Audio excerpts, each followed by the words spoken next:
Thank you for joining Buyers Trust, my friend. Thanks for Um, having me. we had a very brief conversation, maybe a month ago, and you signed up. You were willing to go live, and I want to get to know you better. So, Gail, I want to start with where were you born? What was your childhood like? What kind of house you lived in? Let's start from right there. I was born in Kansas City, Missouri, and my childhood was in the Marine Corps. So my dad was as an officer in the Marine Corps. So we lived all over the place, and so every place we lived had white walls. So I had to get over that, and took me a long time to allow us to have another white wall, but because you couldn't paint it because it was base housing. So lived all kinds of places, met all kinds of people, went to 14 different schools before I graduated from high school in the middle of the Mojave Desert in California in 29 Palms. Hold it right there. What did you learn from? I mean, I'm sure you when you were a kid, it was kind of like really hard, like starting fresh. And because I moved a lot in my life as well, not nowhere close as you, but at the time, it was so difficult letting go of your friends. And I want to know what was the positive for you? Well, because it was the Marine Corps, I'd meet back up with them at different times. Like in high school, there was a bunch of people that I went to second grade with in North Carolina, and here we are in California. But I think it made me adaptable. And I think it made me hit the ground running as far as, hey, if I'm going to make an impact, I better do it now because I don't know how long I'll be here. Let's make friends. Let's join clubs. Oh, Let's do whatever. So think that I think I was always outgoing, but I think it made me more so and less afraid. There's no time to be timid. that's so interesting because all the moves I've made, and the big one was moving to United States. That was a huge move because I couldn't speak English when I moved. I mean, I could like kind of I knew the alphabet. I could make very stupid sentences, but I couldn't speak. And I was quite a popular kid in my school in Iran, and popular in our street. Had a girlfriend, and when I moved here, it's a complete, fob, fresh off the boat, didn't know anything. It was pretty crushing. But one of the things that you mentioned was you learned to be um, decisive in making decisions because you didn't know how much time you had. You became more impactful, which I guess it didn't really happen to me because each move would be I didn't anticipate another move, but you being in Marine Corps, you anticipated moving again and again and again. So time was of the essence. That never happened to me. To me, it just made me better at socializing, better at making friends, which has obviously had a huge impact in whatever success you can call I've ever had was being able to be a good listener, ask good questions, make friends, be kind, be interested in people. Um, but yeah, it's funny how if you anticipate another move, it would make you more uh, prompt to make an impact. That never happened to me. Very cool. So how long did that last? So the last 3 years, I was in 29 Palms in the middle of the desert. And I whined and I cried and I kicked and I screamed and I didn't want to go because we went from an area that had a lot of stuff and a lot of I don't know if you've ever been to 29 Palms, but I don't know that it's changed that much. But even back then, I mean, there was nothing. There was nothing. And I thought life was over. I was begging my dad to go apologize to whomever gave him the orders. It was just like, apologize, let us go somewhere. Let's go to Oceanside. Just anything. But How old were those, you? so I was 14. Okay. Okay. Or about to be 15. And I had moved from the Kansas City area on the Kansas side, which had a lot of stuff and a lot of nice restaurants and a lot of shopping and a lot of just teenage stuff. And I got my driver's license when I was 14, moved to California. And oh, dear Lord, the world was going to end because I couldn't drive again until I was 16. And like, I thought the world was going to end. So I wasn't like the most nicest person to be around to my parents at that point in time. But those are the friends that to this day, they're still my friends. The friends from that I met then, I'm still in touch with them. They're good people. They're solid people. They have my same background. Those are the ones I kept. So, I mean, it was the worst of times that turned out to be the best of times.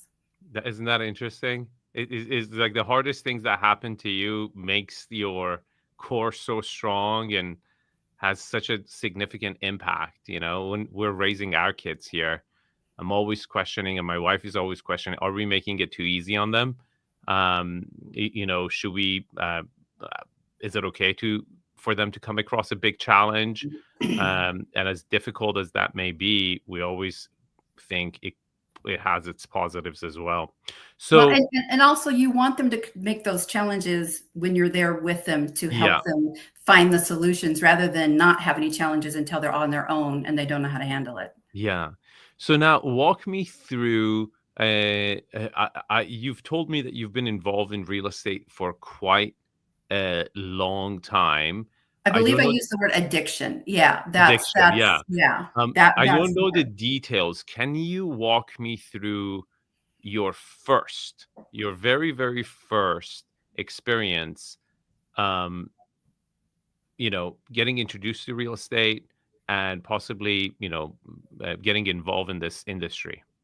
So even before I was out of school, I hate to say the word break into, I would allow myself into some of the houses that were being built that maybe said keep out, but I was pretty sure they didn't mean me because I wanted to see what it looked like and how it was. And I knew that I loved to see how the houses were being built before they were pretty, before all of the, everything was like, here, come to this open house. I wanted to see like when the walls were going up and what was the use of space and where did they put the windows?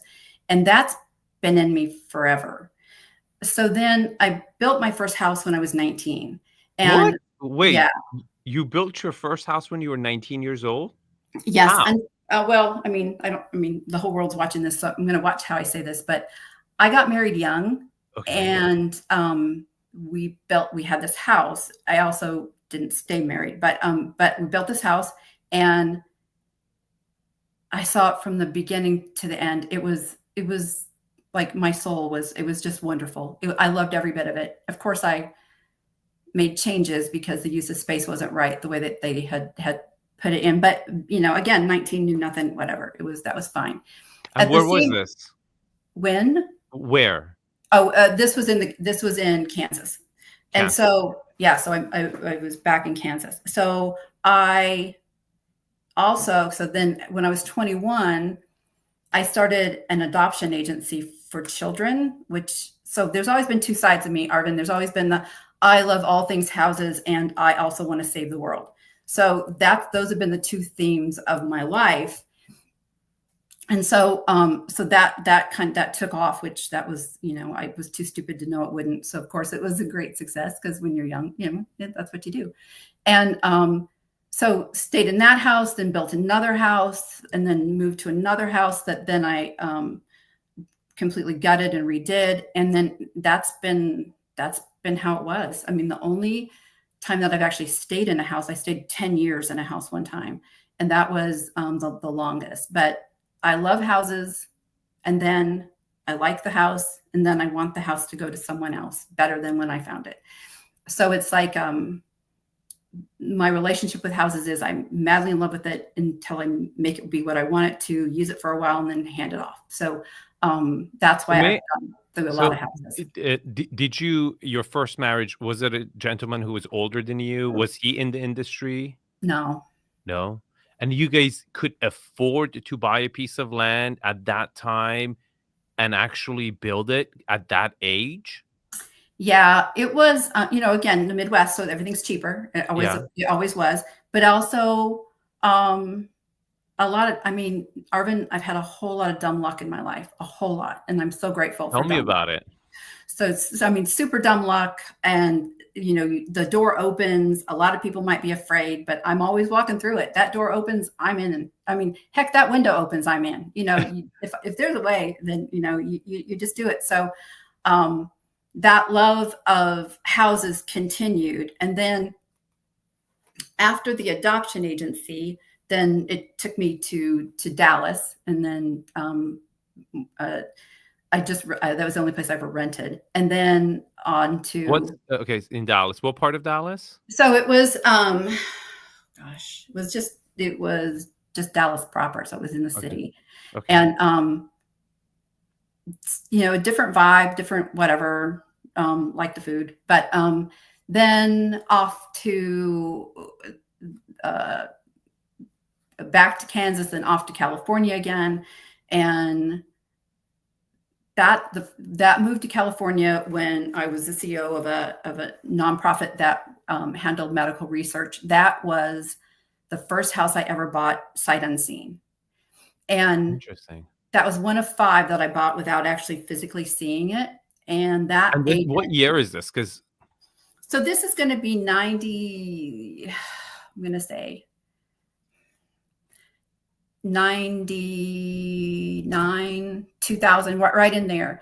so at that time there was not even Zillow, and so you would just make a decision of buying it from a picture in the print. Yep, that's what I do. And I had to Wow. go through several real estate agents because nobody would sell it to me. And I kept saying, either you can make the commission or not, because I'm still going to buy it, because I'm buying it because of the location.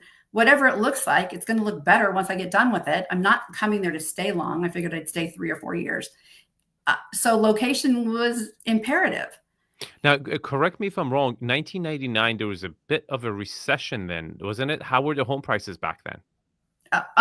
So, well, I kind of skipped a part because the part before that is when I was the real estate agent. So Okay. I had Well, gone let's back to talk about that. What happened that you became a real estate agent? So there was something that horrible that happened at a nonprofit that I always look for the best in people, and something happened where it just was too awful for words, and I did not want to be associated with anything like that, and I was just shaken. And so I was looking at houses because that's what I always did, Arvin. My nose was always in every house, and this was a subdivision that was just starting. And I went to look at a house, and I said out loud to this person standing next to me, "Wow, you can tell that these have been designed by men."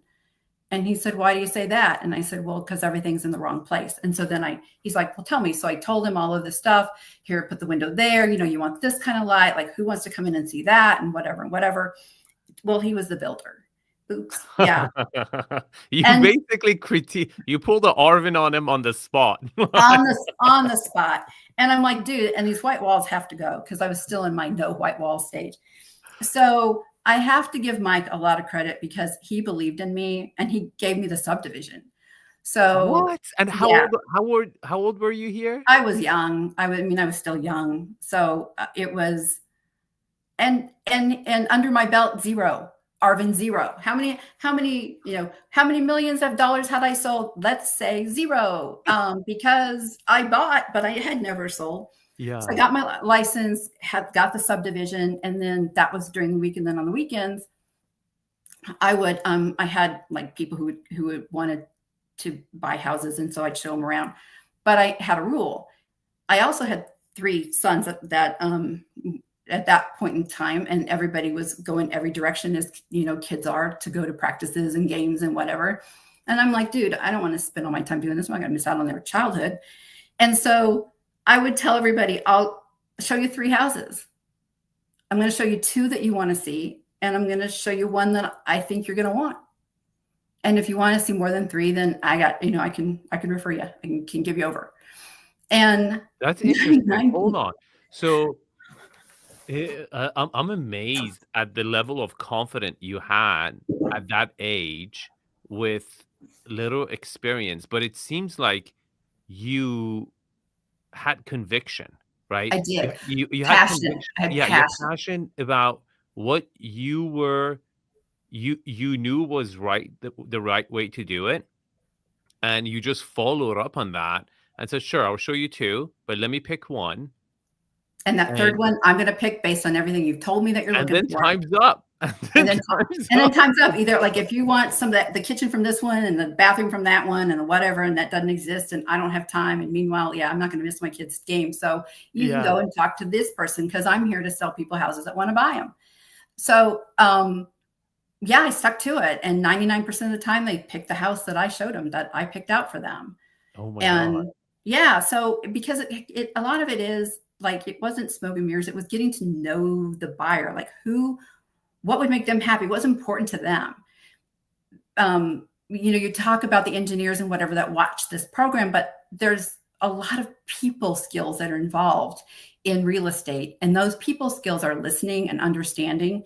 Whenever I'd get a first time buyer, whatever they said that that they could spend up to, I would show them only things that were far less, because they needed to buy furniture. They needed to not like have their marriage be strained because they were, spend all their money on their house. So there were just, I don't know. I guess everything I try to do with kindness and conviction and passion, and still make all my kids' games. So, I mean, that's what I did. So it worked out, and it was a wonderful time. And then 9/11 happened, and 9/11, the money is rolling in. Arvin, the money is rolling in. I mean, more money. And I wasn't even paying attention to the money because I was the sole provider for myself and my kids, but money comes to me. I mean, it's never something where it's been like a horrible, horrible struggle, which again, that's that dumb luck thing that we talked about. But 9/11 happened, and I figured I needed to get back to saving the world, because clearly the world needed to be saved. And that's when I moved to California and became the CEO of a really large nonprofit that handled medical research. And I had zero background in medical research, but there I was, Arvin, I was the head. So that, Oh my God. yeah. And they had a This lot of is embezzlement and all kinds of problems. And I knew nothing about any of that, but I thought this will be an incredible journey. Let's do it. And so that's what I did. so interesting. So it goes on like this. I want to draw a parallel between her experience and how real estate agents get listings. In my experience, real estate agents who show up to the interview 100% confident with conviction that they're the right agent, and not because they know more about the neighborhood, not because they know the comps, not because they know all the stuff that I do. No, just pure confidence, okay, and conviction sells and convinces people. And it's so funny that not funny, interesting, Gail, that you've had this kind of a some might call superpower, right? To me, it seems like you're divinely protected, I feel right? like I am. I've always felt that way. Yeah, Absolutely. yeah. Like, Which is such an interesting and good mindset to have, because it that's what people want to see. If you're selling someone's house or they want to hire you as a CEO or an employee, whatever.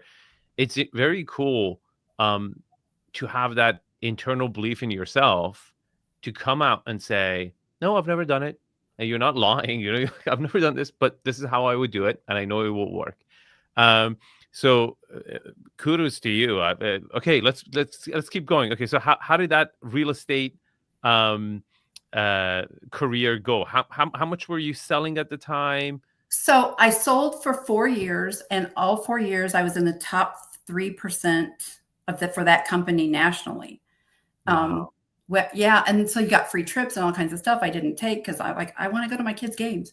So it was not. I don't know. All that sales stuff was kind of lost on me, because it was like, I know I'm good at sales, but I'm good at sales because I'm not trying to sell. I'm good at sales because I'm listening to what they want and I'm finding that for them. That's how come I'm successful. So it seemed like it was a silly thing. And my showing 3 houses didn't go over really well with all the rest of the agents, because then it was like, I don't know if they felt like it was, maybe I was putting them down, and I wasn't. It was just, it was time management for me. So the, onward motion for real estate, I just love it. I love everything about it. I love everything about the building process. I love everything about the design process of where it sits and how it sits and what's going to look like. I like it when, like what I found out early on is that older people, when they buy, and I have a lot of uber rich friends, like throughout my travels through this world, I've met a lot of people and I've kept a lot as friends. Doesn't matter what their income level is, if they are, if it's their forever house that is $800,000 or it's $23 million, they're less likely to update. And I noticed that right away, because when you go to their home, they just feel like it's home, and time passes and they're not noticing that the things are outdated. And so I tried really hard to get everyone to just like, let's go classic. Let's just use classic materials. And then that way, when it is time for them to sell, or one of them passes and they're selling it because of that or whatever, they're still getting, the money out of it. So it's just been really interesting to work with people and hear what's important to them and what's not important to them. I want an updated house all the time because I like to follow that stuff. And it's like in my veins that, oh my gosh, look at this one. I watch every single show that you put out, and I watch them probably twice because I want to see, what are they doing? How are they doing it? And a couple of times I've been like, you say that that's matchbook, but what I'm looking at is that looks like an obscene picture, but I didn't put that in the comments, but just on a couple of your reviews of the houses. But most people depend on someone like you, someone who can tell them what's good and what's bad and how come, because it doesn't come naturally to them. People buy what's pretty, but what's pretty is probably not the best house for them. What's pretty, you can always make it pretty. I mean, that's easy. Like I like to take ugly and make it pretty. And that's what I did. So then I went to flipping houses, and I would take ugly, nasty, sad houses. I would call them my sad houses, and flip them and feel really good. Sometimes I make a lot of money, sometimes hardly any money, but I would feel good because that house was no longer sad. So that was my hobby while I worked, my other job. So I still do that when I can, but not in this market. It's not a great market for it right now. Okay, Gayle. So we got to know you a little bit. You seem to have a very interesting life story.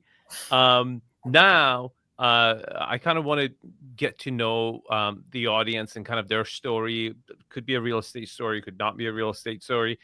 But now at this phase, if there is anything that I can help you with, purchasing a property, looking for a property, selling a property, I don't know exactly what you would be interested for me to give you my 2 cents on, but I'm here for you. Let me know, what is your real estate plan for the next move, or what do you got going on?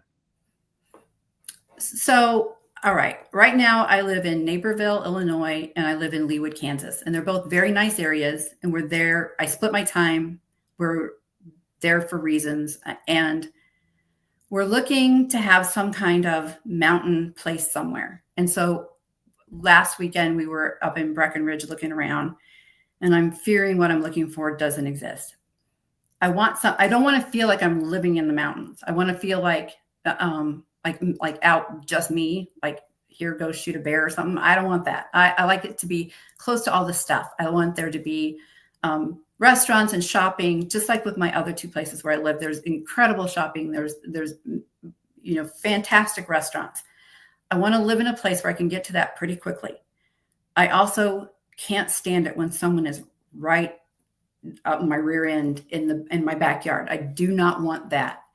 But on the other hand, you know how you go through, Arvin, and you talk about how these houses that you're reviewing, you have one sitting area, then you have another sitting area that's connected to the third sitting area. And you're like, that's all such wasted space. I want something that is smaller, meaning like probably 4,000, 4,500 square feet, but tricked out, like has all the stuff that I want. It's got the gym, and it's got all the stuff that I want, but it's manageable. And the other part of that is because I'm a big chicken. So because we live in several places, my husband's not with me all the time. And so I'll look at the dog and I'll say, "Eek, what was that? Did you hear that noise?" Like, if it's too big, you get, it's just like, I've got cameras everywhere, but it's like, okay, I like cozy spaces, but I like it to be large enough that, I don't know. I think you know what I'm saying, but So it's let me ask you this. You said you want to live in the mountains. You mean like hillside or close to the mountains? no, my husband likes to ski. So he that's where he wants to be. I hate to be cold and I seem to be stuck where it's cold, but as long as I'm by stuff, and by stuff I mean like there's spas and things, that are close by, that's fine.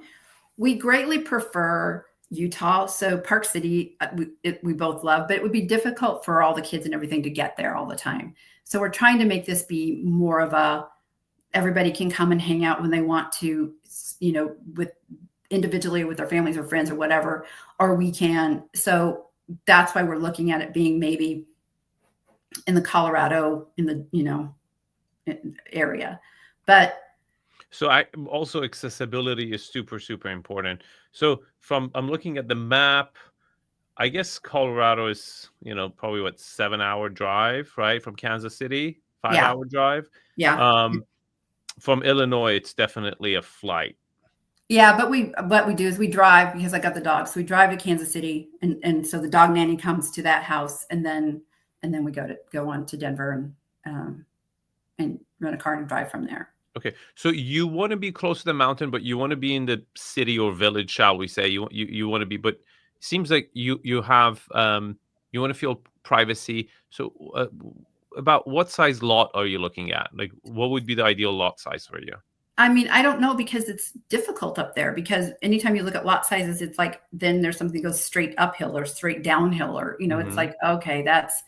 Well, flat. Let's talk about like how much flat would you like? Well, I mean, it depends on the house. Like, you have convinced me I would really like to have a U-shaped house. Okay. I didn't know that before, but I'm like, I have not had a U-shaped house. That is the one kind of house I have not had. So would that not be fun? But it needs to be like truncated. So it's not like, I don't, again, I don't want a 9,000 square foot house. So I don't know what it would fit, how it would fit. Having somewhat of a yard, I mean, enough for the dog, but like, I'm not going to go garden. Like I don't wander outside much myself. So, and so where is this place? Like what, I don't know. Like I said, we were in Breckenridge last weekend and I'm looking around and I'm thinking, I don't see anything. Also, prices there it appears to me are starting to come down. Yeah. Yeah. I'm looking at I know Denver is coming down pretty solid, but not necessarily the ski towns. Well, but some of them, because they really overshot it. I mean, they were so far out that those are the ones that are coming down and they're like taking 40 grand off to start just because they know that they blew it. But some, like I was looking at this one, like just little 2-bedroom, 2-bath. It was just something that came across. And I'm like, I wonder what that used to sell for. So they bought it in 2010 for $240,000 and now they're selling it for $900,000. So there's, but that's actually the market. I mean, that will sell for that. So I don't know what I'm going to get. I mean, the price is less important. And I mean, price is always important, but it's got to meet the criteria or I'm really not interested. Or else so let's talk about the budget then. What's your comfortable range? So it would be a third house to start with. So, I mean, I'm thinking, I mean, it's hard to say, and I don't know who else watching this, so I have to be kind of careful, Arvin. But what I'm looking at is we don't owe anything anywhere, and so we would have some flexibility. If we didn't pay all cash, we could take out a mortgage on this if we wanted to. So that adds to some of the flexibility. Is that vague enough? I'm sorry. No, that's okay. I don't think the IRS is listening, so you don't. It's not the IRS. Yeah, no. I have a nonprofit that is all volunteer, and I raise money, and I don't take any money. I totally respect your privacy. Okay. Yeah. So let's look at some options. Okay. So let me give you some overall strategy from what I've heard. First of all, what I like about your just tone is that you don't seem to be in a rush. No. Okay, which is fantastic to begin with. Second, um, I think I think another element is that you're recognizing that the market is shifting, and it will shift, in different directions for different neighborhoods. But I think one of the main elements is that for ski towns, mountain houses, um, I think it would you're gonna get. I'm personally anticipating deals. Currently, I'm looking at the Aspen market for myself. I always look at Telluride. I've always been super interested in Telluride. Um, don't love Vale, but it's also a great, depends on your Yeah, and aesthetics and everything you like to go with. Um, but that would be fine too, but it's not my favorite either. yeah, but seems like proximity to being on the eastern side, I guess closest to Denver, at the your side of the Rocky Mountains is kind of essential because your drive is already long, right? Mhm. Um, so your drive is coming in from Illinois, making a pit stop in Kansas City, coming in, and Denver sits right at the base of the Rocky Mountains, and then going through that part of Colorado is quite challenging, and it takes a longer time, windy roads and uh, everything. So I'm assuming you want to be closer to Denver. Now, from what I remember, the little research I did, so when I was in Aspen over this winter, I went out with multiple real estate agents, and I was asking them, what is the next town? Um, and I was like, who are the people, the locals, who are selling here? Where are they buying? And he did mention an area, which he said prices over there have doubled also, but they're still very affordable. Mhm. Um, and if anyone in the chat knows the city I'm thinking, because it's not coming to my mind right now. How do you close this? Hold on. Okay. Um, I would love a lifeline if you guys know. There's a couple neighborhoods. I would I be think interested. even one of them has a ski resort, and it's actually close to another airport. That a lot of people, the local Aspanians are moving there too. So that was one neighborhood that I was thinking. But overall strategy, I would say, I think you would be wanting to um, identify different cities. Do you have a neighborhood right now that you're thinking it could be a right fit? No? No, I just keep Okay. going and kind of trying them on, seeing what's available. Um, and like my criteria is such that I'm just not seeing it. Okay. So I can tell you, Aspen itself is ridiculous. I mean, the most expensive I've seen, more expensive than even London, or New York or LA or Miami for that matter. Is just like a 2-bedroom apartment there is 4 million with no views, you Mhm. know, in a very old building with no elevator. It's just ridiculous. It's really Yeah. expensive. Um, but Aspen is relatively close to Denver. That's why it's a close proximity. That's why I'm gravitating towards that area. Let me uh, talk about some broad strategy of how I would be approaching this. I think seasonality is very important in this matter, because when you don't want to buy is when there's a lot of tourists there, right? So, for example, I know Aspen, month of July is extremely popular. Most people don't know this. They think, Aspen is only a winter town, but month of July is super popular. And obviously the winter months, right? All the way from New Year's all the way to the ski season. So you want to be kind of active in those regions, right in between, right? Fall is perhaps your best bet to start doing it. But the way I always approach, and it's a pretty much blanket strategy, is that I engage 6 months to a year before I want to purchase. Um, and what I want to do is I want to get involved, get to know the top real estate agents there, let them know that I'm qualified, I'm willing to pay, and I want a deal. And I would tell them, hey, if you want an offer on any property that fits this criteria, I'll give you an offer, and I will. And even though I'm not expecting to buy, I would put Mhm. an offer that I know 100% they would not even counter. Okay, so if you put an offer and you get a counter, you went too high. That's my Right. first strategy. Okay, especially for a weekend home, for a third home, in a situation that seems like your kids are old enough that have gone up. It's just you and your husband. You have this long term. It's not a must. It's a nice to have. Um, uh, this, by the way, strategy is not the best if your wife is pregnant, you're about to have a baby. Okay. Yeah. You start going and lowballing people, and your wife gives birth in a taxi cab. It's not, I don't want to break your marriage here. Okay. So this is a kind of a blanket investment strategy. Okay.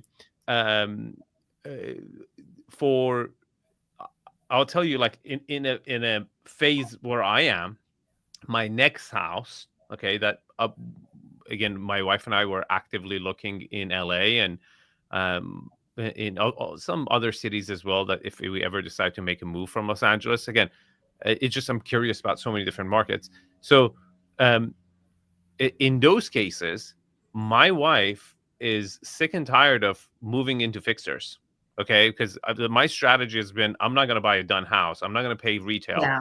I I want got to, I got the same thing at home. Yeah. yeah. Mhm. My He's sick of it. strategy has been, I'm not going to buy retail. I'm not going to pay for someone else's finishes. I want to buy the land. I want to buy the land. I want to buy the core structure that has potential. And I've Right. done that with the last two properties I've bought. And that's been my core strategy for a period of my life that I'm trying to build wealth and use both homes, initially move in there, fix it up, sell it, right? So each property, the last two properties had to serve two two purposes. It had to be good enough to move into, okay, which is tricky with your wife. You know, your good enough, your good enough idea might not be good enough for your wife, but you got to know where you are in your life, right? So at the time, when we are in our early 30s, yeah, let's stuff it out. Who cares? Like, we can have this home. And I think one of the things that my dad taught me is, like, just because you can afford it, it's much more fun to delay it. Because if don't try to skip, one of the things my dad taught me was that don't try to skip a level within gaining wealth gradually. Each level is fun. Don't think if I go from, living in a two-bedroom condo to an 8,000 square foot home, you've won. No, you missed out the 3,000 square foot home. You missed out the 5,000 square foot home.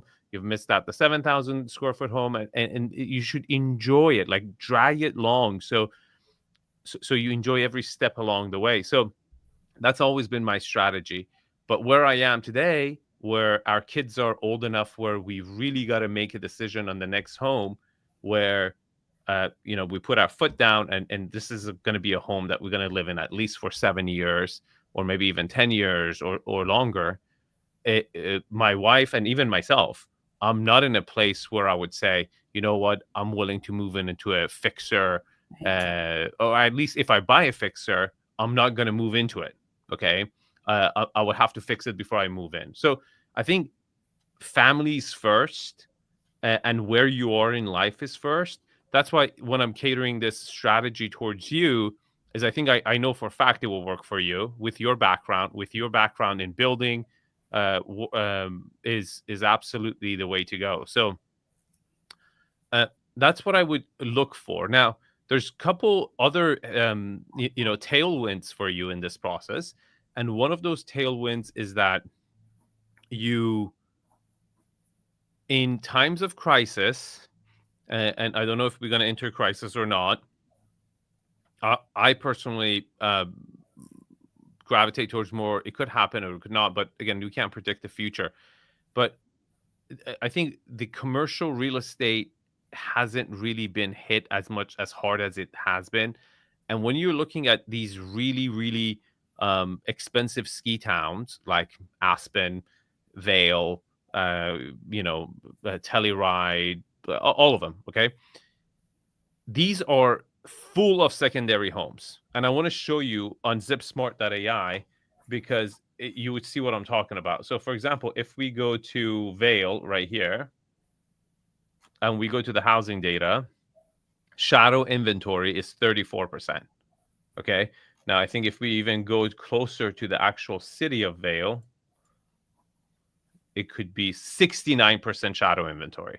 Okay. So this is critical because guess what? This is a vacation home.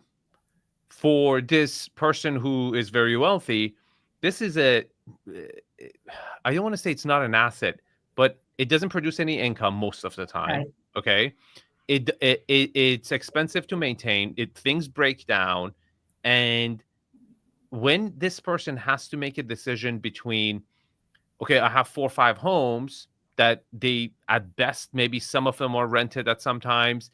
They're really not doing anything for me. And I've gained so much equity over the last, 4 or 5 years.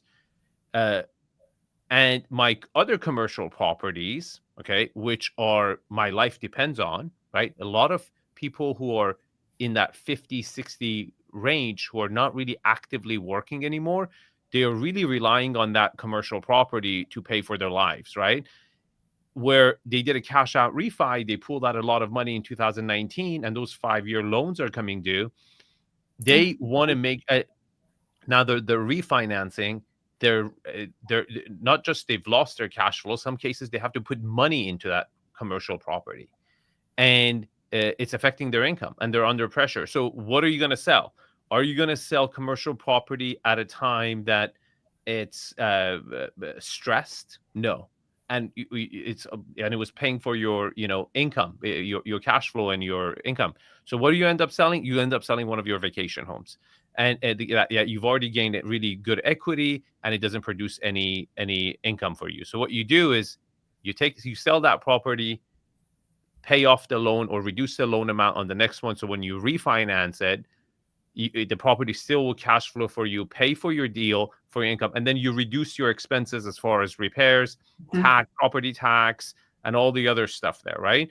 And then when the rates come back down again, if they come back down again, you can refi that commercial property and pull cash out and go buy another vacation home at another destination. So I think you have that coming in for you.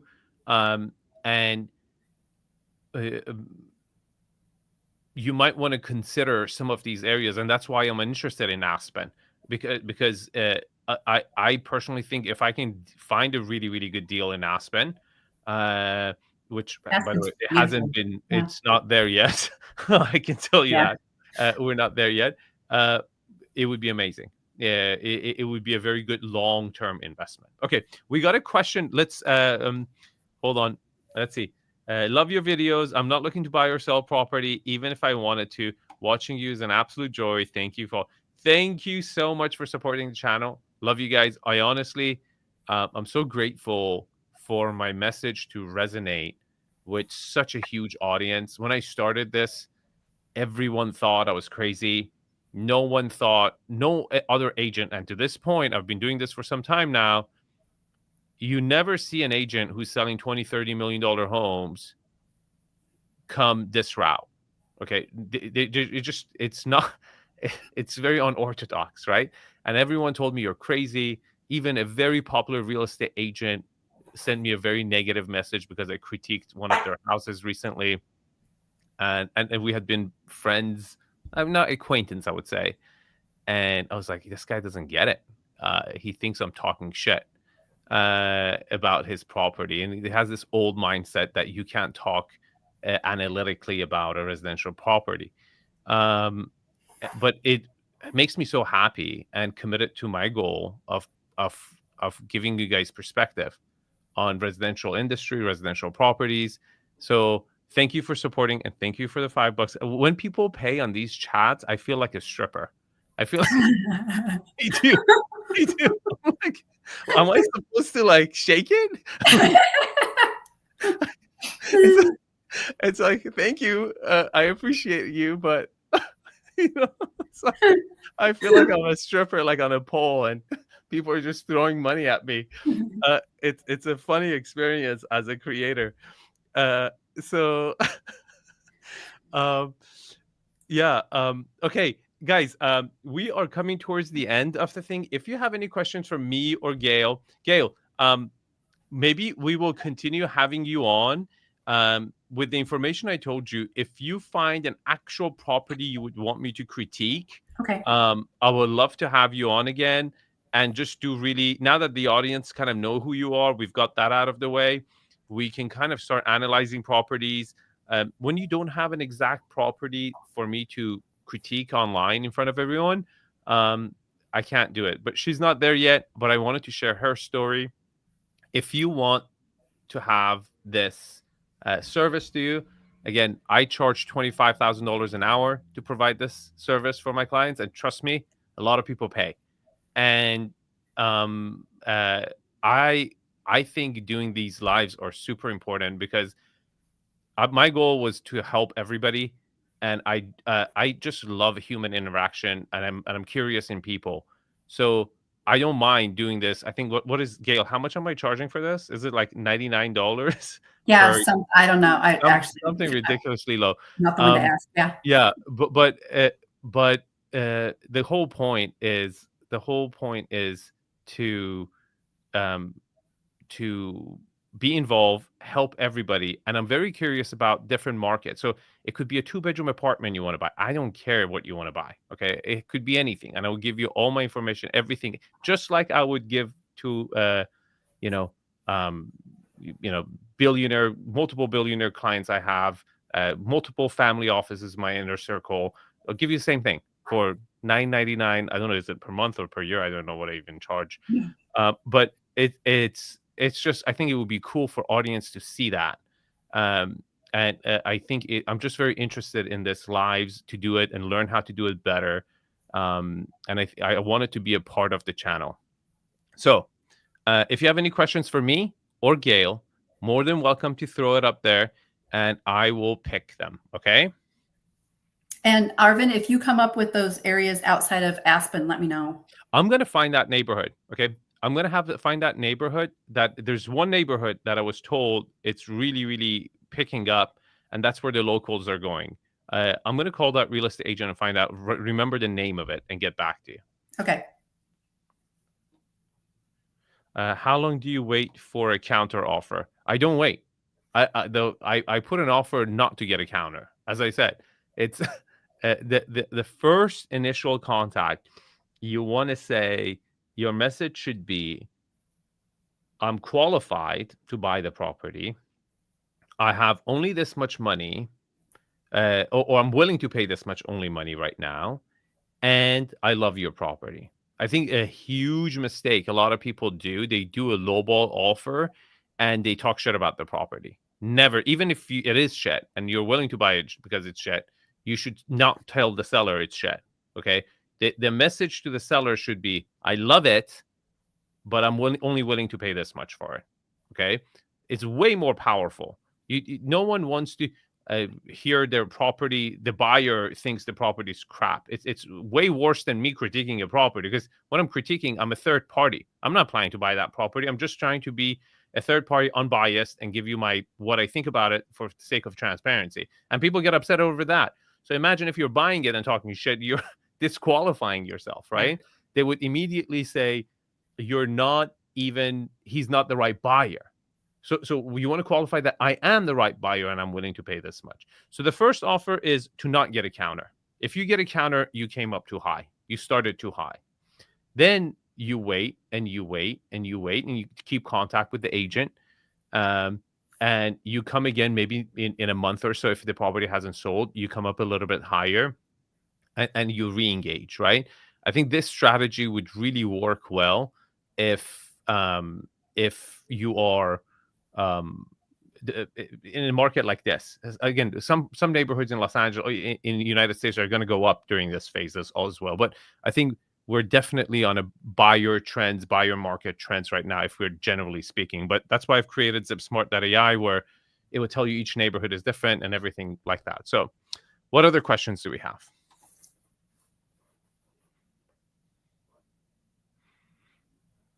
Okay. What are the difference between a plastic wealth property and legacy wealth property?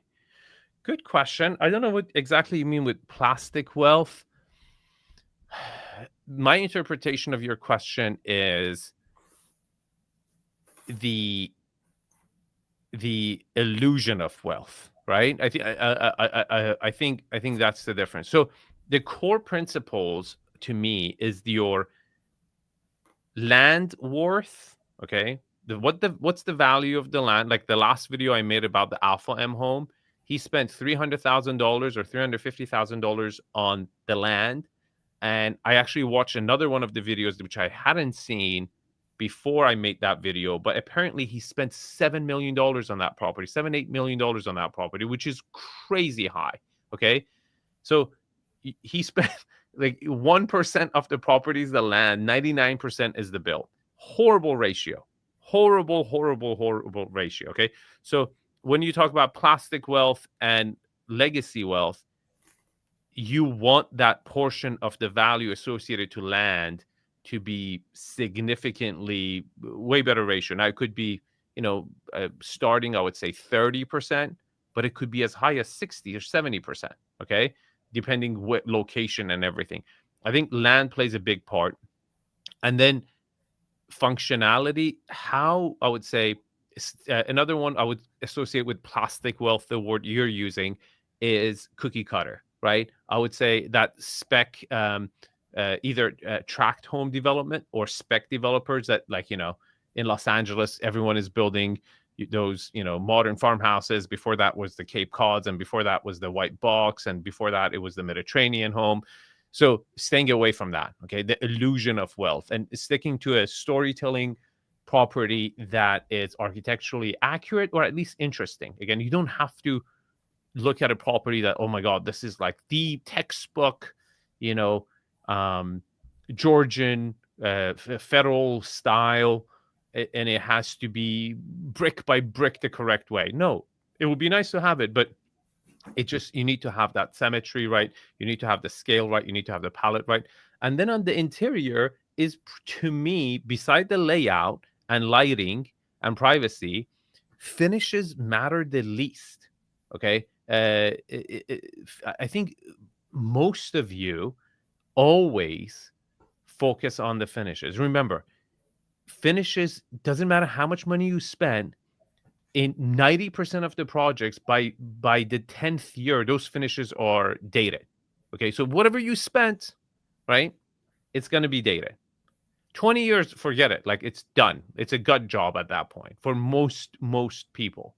So when we're talking, going back to that ratio, how much money did you spend on the finishes is completely, it's really not a good investment unless you're planning to sell it to someone who wants the finishes for today and wants to have that comfort for the next 10 years and willing to take the hit on that, right? So to me, those are the elements that differentiate between plastic wealth, as you called it, and legacy wealth.